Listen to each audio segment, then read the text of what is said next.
My name is Rashaun Barrett, And my name is Alex Gordon. and we're studying Welding Level 2 at the Hazard Skills Training Center. The task that we'll be performing in this practical is Axle fuel cutting by hand, and we'll be performing it in two parts. Part A, we'll be cutting a slip-on blank flange from a mild steel 1/4 inch thick, and B, we'll be cutting a 6-inch diameter from an SCH 40 8 inches long black pipe. the second task that we'll be performing is to perform manual metal arc welding and fabrication operation on the pipe and flange that was already prepared in task 1. During the task you are given, we'll be needing these materials: mild steel plate, 1/4 inch thick, and CH 40, and it should be cut 8 inches long. We'll also need a measuring tape. I will also require the spark plug. The equipment that we'll also need during these operations are the oxyacetylene set, And we'll also need a welding plan to complete the joining process or complete the work. water turn. In case of an emergency where there's a fire in the workshop, you want to ensure that the acetylene can be turned off as quickly as possible since it contains the gas. Now you should ensure that you're facing or on the side that the regulator isn't once you're turning it on, to ensure that if the pressure is really high and something flies off the regulator, it won't hit you, right? So you should always stay on the side that the regulator is not. Now, you should also ensure that the pressure is adjusted between 3 to 5 psi for the acetylene, but for the oxygen, you can allow it to be turned off to or adjusted to 25 psi to 30 psi in pressure, right? And further on in our presentation, we will show you how we turn on the cylinder and all the other procedures in lighting it and setting the correct flame before we started to cut. So the tools and the safety equipment that we'll be using during task 1 and task 2 are our gloves to protect our hands during the grinding process where we're cleaning up our workpiece. We'll also be using our welding shield once we're involved in the welding fabrication process of joining two metals. We'll also be using our grinder when we're cleaning up our workpiece. We'll also use our face shield to protect our eyes during the grinding process. And our wire brush will also be used to clean up the workpiece. We'll also be using our G-clamp whenever we're holding down our workpiece firmly. The next tool that we'll be using is the center punch for making indentations on the workpiece. And we'll also be using our electrodes. Now the electrodes that we'll be using during this process of joining our fabrication, it's the 77018 electrodes. Now we'll also need our spark plug whenever we're igniting the acetylene gas during the oxyacetylene cutting. And last but not least is our soapstone. We'll be using the soapstone for marking out on the workpiece to be cut or to be welded. We'll also need our welding gloves to protect our hands from any form of splatter while cutting with the oxyacetylene. And when using our welding plant to join the metals to protect our hands from any form of splatter from the arcs that will be made. We'll also be using safety glass when using our chipping hammer that we're using to chip away any form of slag from our welder. Safety glass will also be used when using the grinder as well as using the wire brush. We also use this dark safety glass when using our oxyacetylene cutting, and this dark glass should help shield our eye from the bright light that will be created from the cutting we'll be doing. We'll also be using our tape measure for marking correct measurements on our pipe and our flange. And during all this process, we'll also be wearing our hard boots to protect our body and our feet during task 1 and task 2. As previously discussed, I'll be marking out a 10 by 10 inch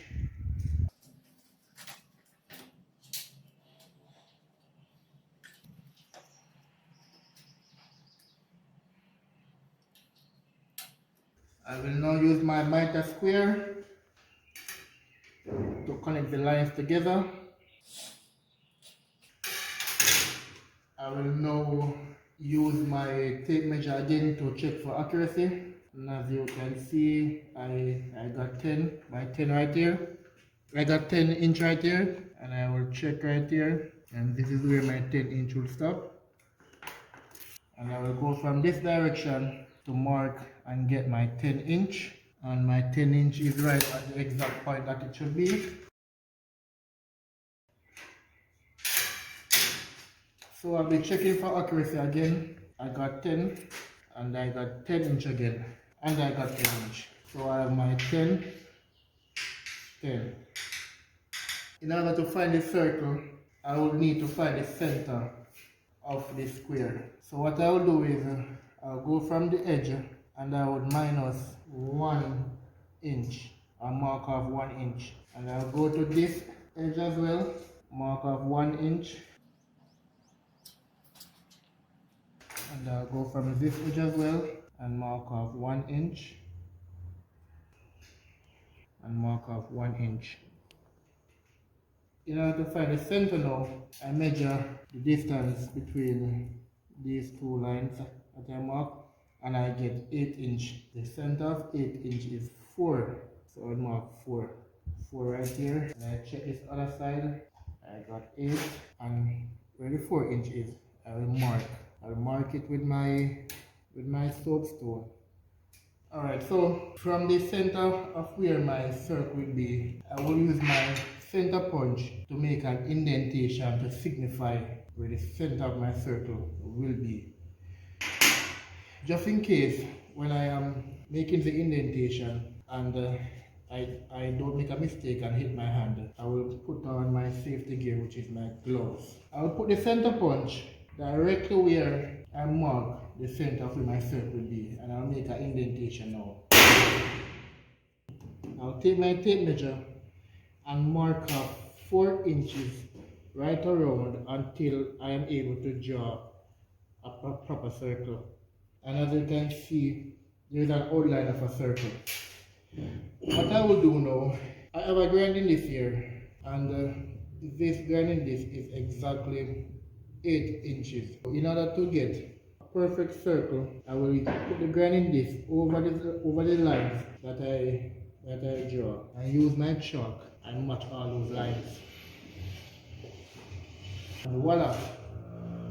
Perfect circle. I got 8 inches. So this is the process that we use in order to measure and draw the and the circle. And it's done here again. I will be using the oxyacetylene to cut the circle that I was just marking out. The oxyacetylene pressure was already set on both gauges. So I will now turn on the unit and then use the spark lighter.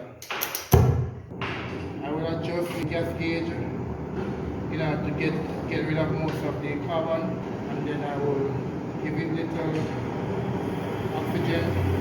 As you can see, I have a neutral flame right here now.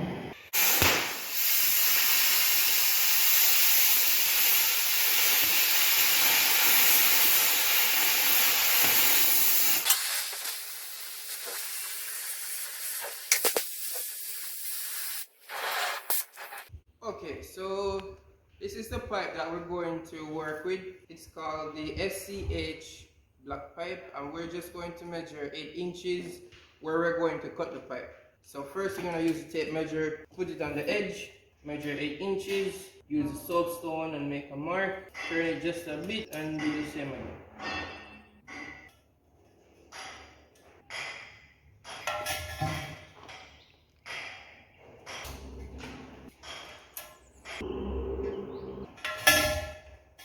And here's the original amount that we did. Now, this isn't the correct tool that should be used, but it can be used based on what we're aiming for. We just want something to wrap around the pipe that has a consistent and straight edge. So we're just going to make sure all of our marks line up, and then we're just going to make mark on it. Alright, so since you've already marked on the SCH 40, long black pipe. Now we're just going to cut with the torch.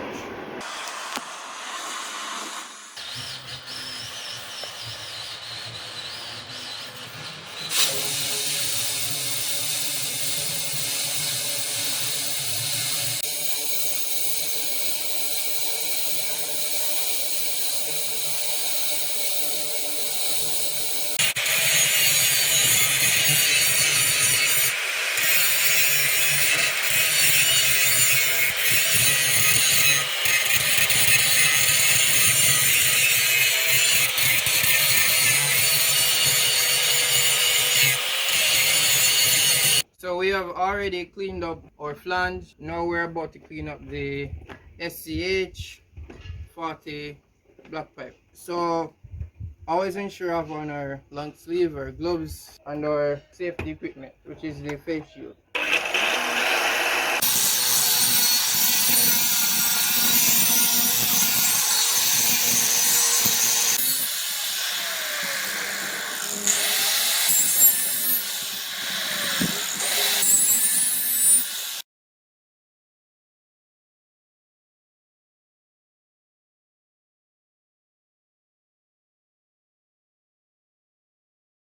Now we will be welding together using a Miller welding plan.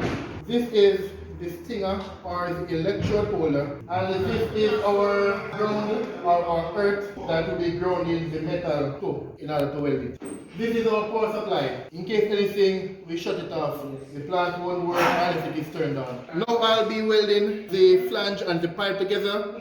I'll be doing my root path right now.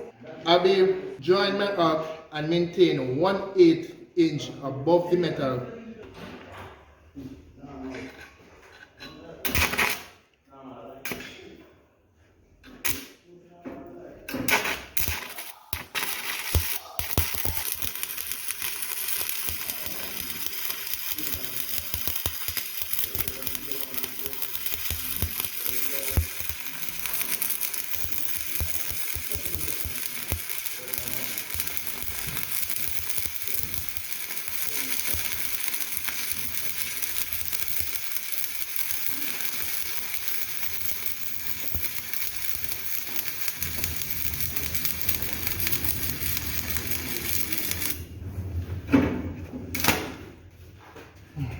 Okay, so now I'm going to attempt the second pass, which is also called the filler pass.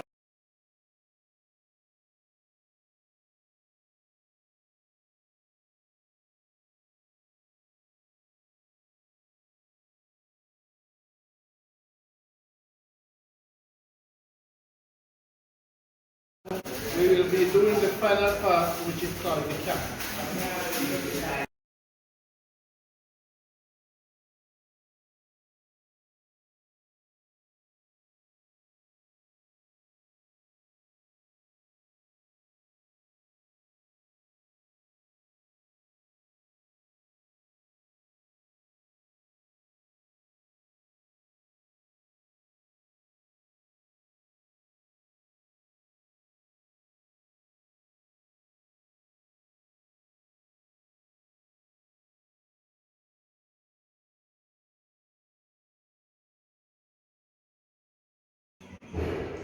Alright, so I'll also be doing the cap pass on the flange and pipe.